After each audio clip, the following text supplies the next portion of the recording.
Le mois de janvier c'est terminé, le mois de février commence et on est reparti sur un nouveau cycle les gars, le mois de février.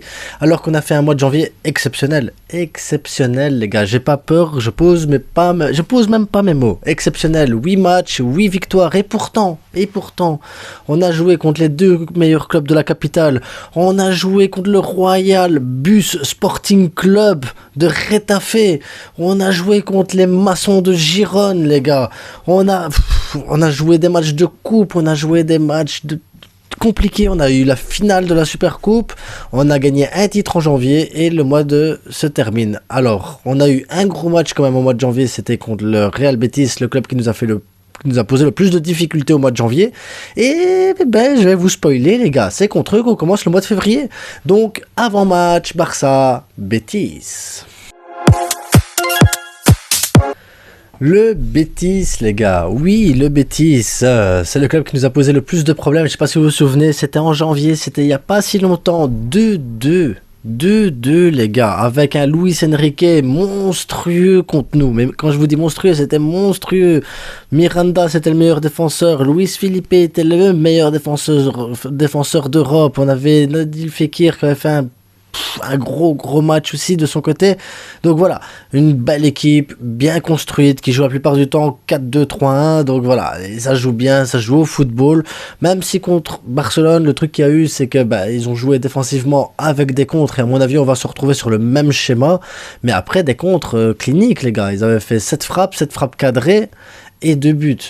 Donc il faudra faire attention à la défense. Mais bon, nous aussi, ce jour-là, on s'était déplacé avec Jordi Alba, Sergi Roberto en défense, donc on sait comment ça va. Alba, Sergi Roberto, on avait Rafinha en attaque, Rafinha qui n'était pas au top de sa forme, mais qui est au top de sa forme actuellement?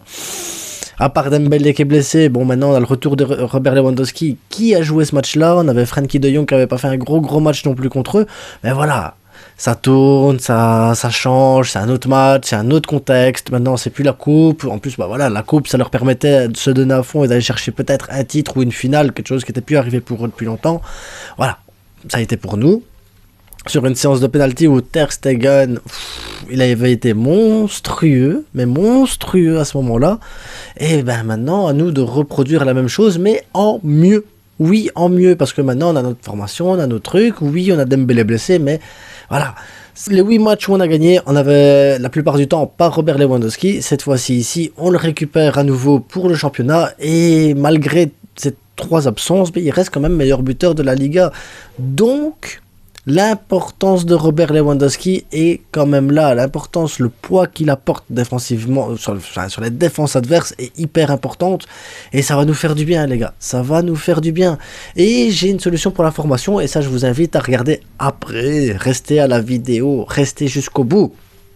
Et Betis qui jouait justement week-end passé contre le Royal Sporting Bus de Retafe. Donc on sait bien comment ça va à Retafe. C'est du 4-5-1, c'est 2 lignes défensives, c'est limite du 5-5-0. Donc voilà, Retafe c'est dur à marquer, c'est dur à faire bouger. Retafe c'est une équipe hyper défensive et dégueulasse à voir. Mais pas dégueulasse que contre le Barça, dégueulasse contre tout le monde. Donc le Betis a gagné 1-0. Juste un petit but qu'ils ont réussi à mettre. Et contrairement à contre Barcelone, où le Betis avait fait 7 tirs, 7 cadrés, 2 buts, cette fois-ci ici, c'était 13 tirs, 2 cadrés seulement. 2 cadrés, 1 but. Pour vous dire à quel point c'est quand même compliqué de jouer Retafe. Et le Barça s'en était très bien sorti finalement en gagnant 1-0 sur un match, bon, dis-le, il faut le dire, merdique. Mais c'est pas facile. Quand tu joues contre des bus, peu importe l'équipe qui joue contre un bus, c'est pas facile, c'est pas évident, c'est la merde, les gars, c'est la merde. Tu peux pas jouer contre un bus de toute façon, tu dois tenter, voilà, c'est tout.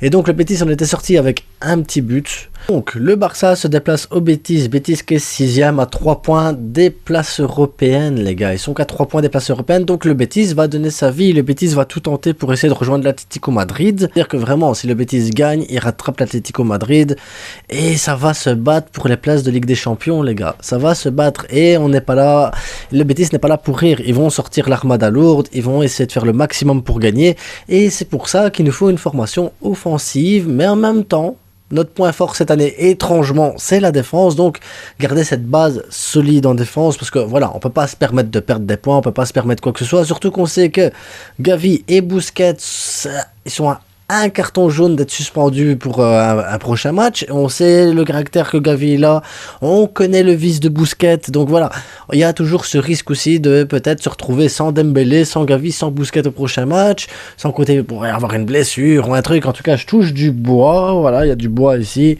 On va pas essayer, non, on va gagner ce match, on va continuer d'être sur cette lancée. 8 victoires, 8 matchs, premier match depuis le mois de février, on doit commencer par une victoire et se préparer déjà à Manchester dans la tête et à tous les autres matchs qui nous attendent, parce qu'il y a des matchs, les gars, il y a des matchs en février, ça s'arrête pas du tout, parce qu'après le Betis on aura Séville, après on aura Villarreal, on aura Manchester United, Cadix, un autre bus, puis de nouveau Manchester et on est reparti, et voilà, ça s'arrête pas. Donc ma formation maintenant, la formation que moi je mettrais contre le Betis, la formation qu'on pourra dire non, on n'a pas peur, on y va à fond, on veut des buts, en plus que du 1-0, on veut des buts, on veut absolument montrer, voilà, février commence, Robert il est de retour, maintenant ce qu'on veut c'est des buts les gars, des buts.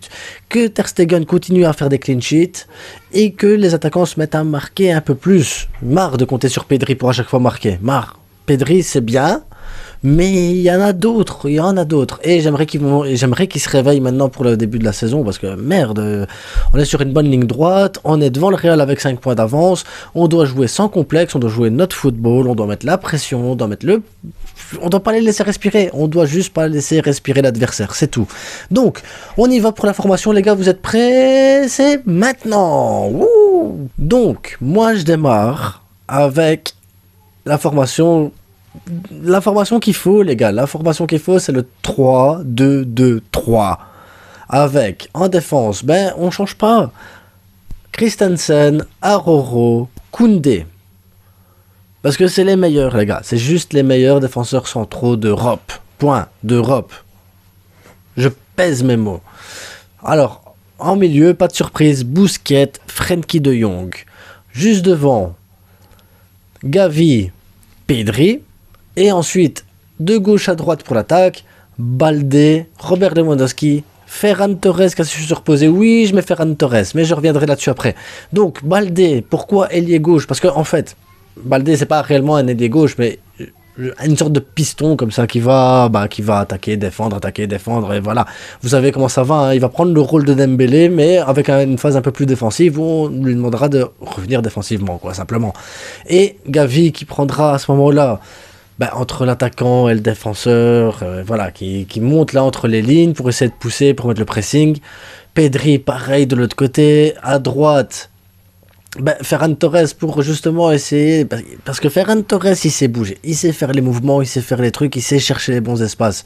Et je pense que Ferran Torres pourrait être bon à droite pour apporter justement du danger, et ensuite bien sûr le bascule à gauche suivant le score et tout ça, mais c'est surtout pour essayer de le remettre en confiance, mais en même temps apporter des passes décisives pour Robert Lewandowski, parce que Ferran il a cette faculté de pouvoir bouger et de donner des bonnes passes. J'attends pas de Ferran qui marque des buts ou qui fasse des triplés et tout ça, ça serait beau, ça serait bien, mais déjà s'il arrive à être passeur et s'il arrive à apporter quelque chose dans le jeu, dans la construction du jeu, ça pourrait être déjà pas mal. Pas mal. Maintenant, si on met pas Ferran comme Rafinha, il n'y a pas de problème. Mais c'est parce que, de toute façon, il n'y en a aucun des deux qui est en forme. Aucun des deux. Et Fati ne l'est pas non plus. Donc, à un moment donné, voilà. Pourquoi pas tenter Ferran qui s'est reposé pendant un bon moment, là, depuis sa prise de catch. Peut-être essayer un truc. C'est vraiment le seul point que j'ai d'interrogation, c'est sur ce côté-là. On a Fati, Rafinha, Ferran. Il y en a 3 pas en forme. Je préfère mettre Baldé à gauche et un seul des 3 dans le jeu. Donc, voilà, je suis pas sûr que... Voilà, je ne suis pas sûr de... Et j'imagine même pas de Xavi. Donc, et bien sûr, le milieu de terrain, je suis désolé, mais Frenkie, Busquets, Gavi, Pedri, tu peux pas faire mieux actuellement au Barça que ces 4-là. Bien sûr, Kessie qui rentre après dans le cours de jeu. Et en défense, tu peux pas mettre... tu pourrais mettre Jordi Alba réellement, mais... Si tu mets Jordi Alba, tu mets pas Baldé, et alors ça veut dire qu'à gauche tu mets Fati, et Fati n'est pas en forme, il est meilleur quand il rentre en jeu, donc je vois bien Baldé sortir, faire rentrer Fati aussi, je vois bien Jordi Alba reprendre le relais, pour faire sortir Gavi pour éviter qu'il ait une seconde jaune. Mais pour ça, il faut un pressing haut, il faut marquer des buts, il faut tuer le match dès la première mi-temps, mettre 1, 2, 3 buts en première mi-temps, ça serait le top pour dire qu'à la mi-temps on puisse changer, remplacer, faire tourner et éviter les risques de carton jaune, pour éviter les risques de blessures, pour éviter de... Voilà, et remettre des joueurs un peu en confiance, dire, bah voilà, s'ils rentrent, que c'est déjà 3-0, il y a moins de pression sur les épaules, ça leur permet de jouer, de justement jouer leur football librement à ces joueurs. Donc voilà, je sais pas ce que vous pensez de ma formation, en tout cas, mettez-le moi en commentaire, vous ce que vous feriez. Et je tiens à vous dire merci à tous parce que voilà, les abonnés ça monte, ça monte, ça monte. Et ça c'est grâce à toi. Et à toi, et à toi. Et un grand merci à vous tous les gars. En attendant, bonne journée, amusez-vous bien, c'est que du foot. Et on se retrouve demain pour un débrief à chaud. Et ben, bon match les gars. Ciao. La formation...